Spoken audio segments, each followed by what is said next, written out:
نحمده ونصلي على رسوله الكريم اما بعد فاعوذ بالله من الشيطان الرجيم بسم الله الرحمن الرحيم تنزل الملائكة والروح فيها بإذن ربهم من كل أمر سلام هي حتى مطلع الفجر صدق اللہ العظیم۔ اللہ رب العزت کا فرمان ہے کہ اللہ کے فرشتے اس رات میں کائنات کی زمین پہ اترتے ہیں، پھر یہ رات پوری سلامتی والی ہے اور سورج کے نکلنے سے پہلے پہلے تک اللہ اس کا ثواب امت کو عطا فرماتے ہیں۔ اس رات میں اللہ کے فرشتوں کے سردار جبرائیل اپنی قیادت میں کائنات میں نازل ہوتے ہیں۔ پوری کائنات کی مخلوقات کے ہاں ان کی آمد ہوتی ہے۔ اللہ والوں کا جہاں ذکر ہوتا ہے، جہاں پہ تسبیحات ہوتی ہیں، جہاں پہ کوئی بھی بندہ مجمع ہوتا ہے، وہاں پہ یہ فرشتے آ کے مصافحہ کرتے ہیں، اور مصافحہ سے انسان کے ذہن پر اور جسم پر ہلکا سا ایک بوجھ محسوس ہوتا ہے جو فرشتوں کا نور ہوتا ہے۔ زمین پر رہنے والے انسان اپنے اپنے درجے کے اعتبار سے اس چیز کا مشاہدہ بھی کرتے ہیں۔ بعض اللہ والوں کو تو یہ فرشتوں کا نور نظر آ رہا ہوتا ہے، بعض اللہ والوں کو یہ فرشتے سجدوں میں نظر آ رہے ہوتے ہیں، بعض اللہ والوں کو یہ فرشتے رکوع میں نظر آ رہے ہوتے ہیں، بعض اللہ والوں کو کسی نہ کسی حوالے سے کوئی اشارہ ہو جاتا ہے، بعض اللہ والے تو اس رات میں جنت کا مشاہدہ بھی کر لیتے ہیں، بعض اللہ والے اس رات میں آسمان کی کسی جگہ کا مشاہدہ بھی کر لیتے ہیں، بعض لوگ یہاں پہ درختوں کو سجدہ کرتے ہوئے دیکھ پاتے ہیں، مگر یہ ان کا اپنا ذوق ہے، یہ ان کا اپنا شوق ہے، یہ ان کا اپنے اللہ سے تعلق ہے۔ جتنا اللہ سے تعلق ہوتا ہے اللہ کی کائنات کو دیکھنے کی طاقتیں پیدا ہوتی ہیں۔ اس لیے میرے نبی علیہ السلام کو جب معراج پہ اٹھایا گیا ہے، آپ کا سینہ اس وقت چاک کر کے صاف کیا گیا ہے۔ جب آپ پہ وحی آئی ہے، آپ کا سینہ اس وقت زمزم سے دھویا گیا ہے۔ اس طرح کی تمام چیزیں یہ بتاتی ہیں اللہ کا جتنا مضبوط تعلق ہوگا آپ اللہ کی نشانیوں کا مشاہدہ کریں گے۔ 21، 23، 25، 27، 29 5 راتوں میں ایک رات یقینی ہے۔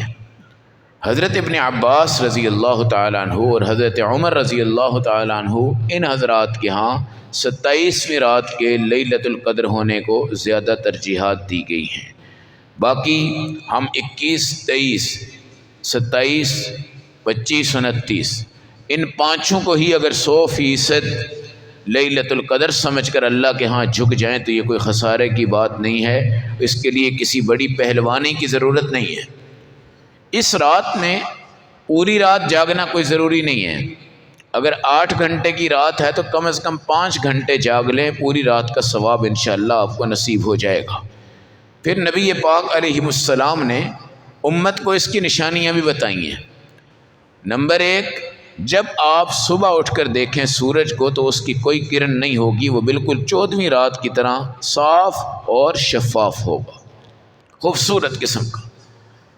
نمبر 2، اگر موسم گرمیوں کا ہے تو زیادہ گرمی نہیں ہوگی، سردیوں کا ہے تو زیادہ سردی نہیں ہوگی، موسم بالکل معتدل اور خوبصورت انداز کا موسم ہوگا۔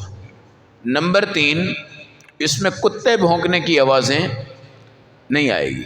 نمبر 4، چور اور ڈاکو بھی اپنی حرکتوں کے اوپر اس رات میں قابو نہیں کر سکتے، اور اللہ اس رات کو سلامتی کے طور پہ نصیب فرما دیتے ہیں۔ اور نمبر 5، رسول پاک علیہ السلام نے فرمایا اس رات میں جو عام لڑائیاں اور جھگڑے ہوتے ہیں اللہ ان سے گھروں میں اور خاندانوں میں حفاظت فرما دیتے ہیں۔ یہ تمام چیزیں اس رات کو پہچاننے کا ایک ذریعہ ہیں، مگر میرا اپنا ذاتی ذوق یہی ہے کہ آپ اس کی پہچان پر توجہ نہ دیں، آپ سورج کی روشنیوں پہ توجہ نہ دیں، آپ کسی اور چیز پہ توجہ نہ دیں۔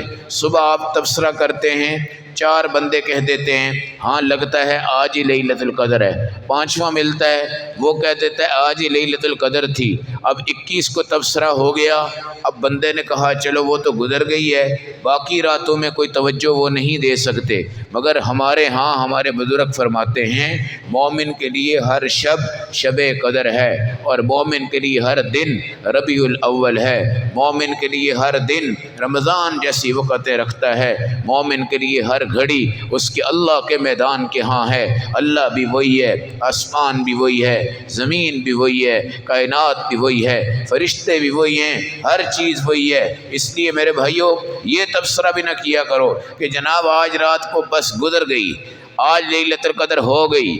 اب دیکھیں رسول پاک جیسی ہستی، ان کو تو یہ پتا تھا کہ طاق رات ہے، لیکن یقیناً اللہ کے نبی کو تو یہ پکا پتا ہوگا کہ آج لیلۃ القدر ہے، لیکن آپ کا یہ تبصرہ کہیں ایسے واضح نہیں ملتا کہ آپ نے صحابہ سے کہہ دیا جی 21 رات جو تھی وہ لیلۃ القدر کی ہو گئی ہے، باقی 23 25 27 29 کو اب ضرورت نہیں ہے، یا کسی صحابی نے واضح طور پر یہ موقف نہیں رکھا کہ لیلۃ القدر فلاں رات کو ہوتی ہے باقیوں میں کوئی ضرورت نہیں ہے، بلکہ 5 راتیں ہوں، 5 کو سمجھیں، 5 کو لیلۃ القدر کہیں، 5 میں وہ جذبہ رکھیں، 5 میں وہ محنت رکھیں، 5 میں وہ مشاہدہ رکھیں، تو میرے خیال میں یہ مسئلہ بالکل واضح ہونا چاہیے، کسی رات پہ تبصرہ نہیں کرنا چاہیے، ہاں اپنے ذہن میں رکھو مگر اگلی رات کو بھی اسی میں لاؤ، اگلی رات کو بھی اسی میں لاؤ۔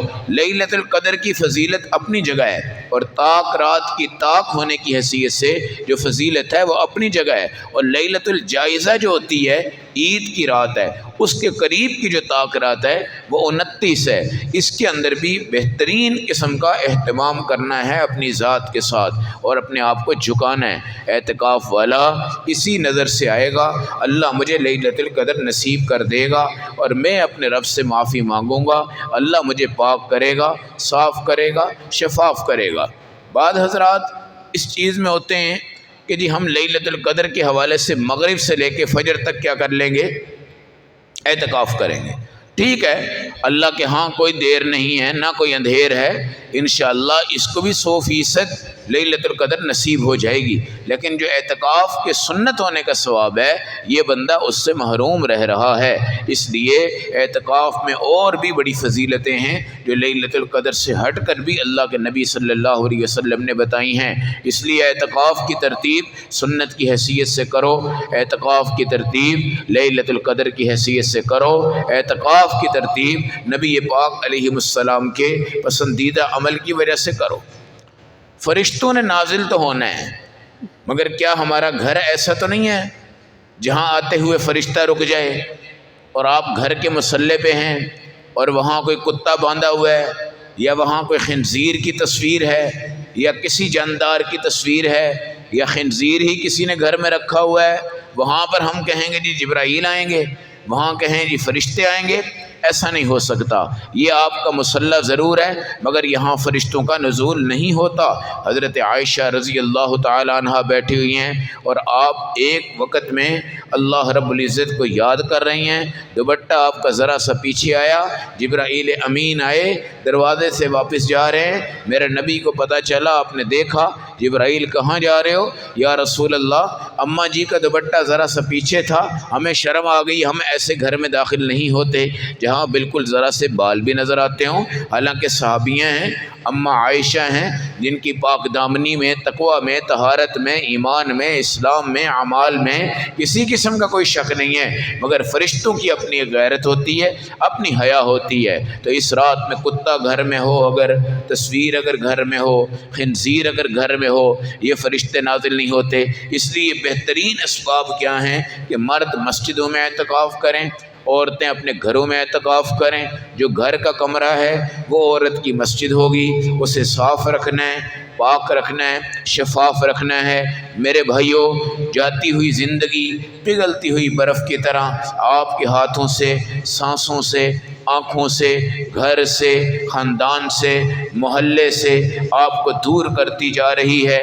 ہر دن دولت سے دوری کا ہے، ہر دن پیسے سے دوری کا ہے، ہر دن گاڑی سے دوری ہے، ہر دن بیوی سے دوری ہے۔ آخرت کی منزل، آخرت کی قبر قریب ہے، اللہ کے نبی کا دیدار قریب ہے، اللہ کا دیدار قریب ہے، اللہ کے نبی کا جام کوثر بالکل قریب ہے، اللہ کی جنت بالکل قریب ہے، جنت کے دسترخوان بالکل قریب ہیں، اس کی حوریں بالکل قریب ہیں، اس کی نعمتیں بالکل قریب ہیں، اس کا نظام بالکل قریب ہے۔ اگر پکا جہنمی بھی ہوگا ان 10 راتوں میں میرا اللہ رب العزت اس کو جہنم سے آزادی کا تمغہ پروانہ بھی عطا فرماتے ہیں۔ قادیانی نہ ہو، شیعہ نہ ہو تو انشاءاللہ، اور بدعتی نہ ہو، یہ 3 طبقوں کے علاوہ اللہ کے ہاں سے بڑی امید ہے کہ 100% اس کے گناہوں کی ایسی تیسی پھر جاتی ہے اور میرے اللہ کی رحمت کے جوش بڑھتے ہیں۔